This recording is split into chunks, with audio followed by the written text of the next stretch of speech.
Hi everybody, Peter here. I'm actually recording this video live from the beach. Just kidding, totally fooled you. I'm actually at home and I'm using a Zoom virtual background. Today, what I wanted to show you guys was how you can actually use the Curley Google Drive to store your Zoom recordings. You're actually seeing this right now because I'm doing a Zoom recording, and I'll show you how.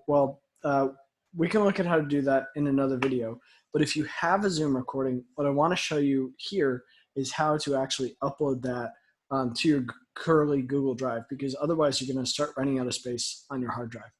So what I'm going to do is share my screen, and I'm just going to share the whole screen. So you should be able to see this now.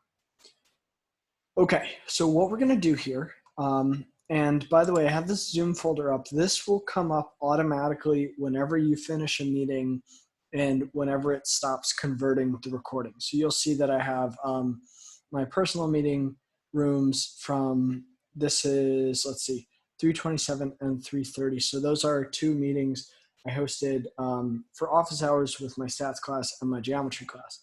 What we're going to do right now is upload both of those to a Google Drive folder that I'm going to create, and I'm going to walk you through each step of that process. First thing we're going to do is open up a web browser. I'm going to use Google Chrome, and we're going to put in this link, and I'll actually send this out with the email as well, but it is drive.google.com/a/archbishopcurley.org. And if you put that in, what it's going to ask you to do is sign in with your Curley account. Now you can do this just by putting in your email as your Google email, and then it will ask you, okay, then it'll ask you to sign in. I thought my share had stopped, but it looks like it's still good. So when we put in that address, for me, it's actually going to sign me straight in. Some of you guys might have to sign in depending on whether you've signed in with your Curley Google account before. If you haven't, it'll just ask you to sign in quickly with your email and password, no problem. What we're going to do now is actually create a new folder. Now, the beauty of the Google Drive here is that because we have an education account, I don't think there's really an upper limit on the space we can use, at least not one that you're really going to fill.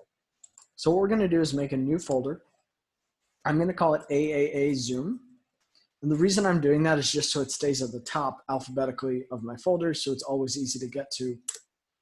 And I'm going to create that. Okay. Now that we have that, I'm going to open it up and leave it open just for now. What I'm going to do is click back on my file window with the Zoom thing open. And I'm going to select both of these old meetings, and I'm just going to drag them over to the left and drop them. This is going to start uploading those files, and they're going to be stored in my Google Drive where I can get to them anywhere, and they'll be stored kind of forever, at least until I get rid of them or we lose access to our Google Drive, but I'm hoping that won't happen anytime soon. Now, these are both about 30-minute meetings, and you'll notice that the upload is going to take about 5 minutes.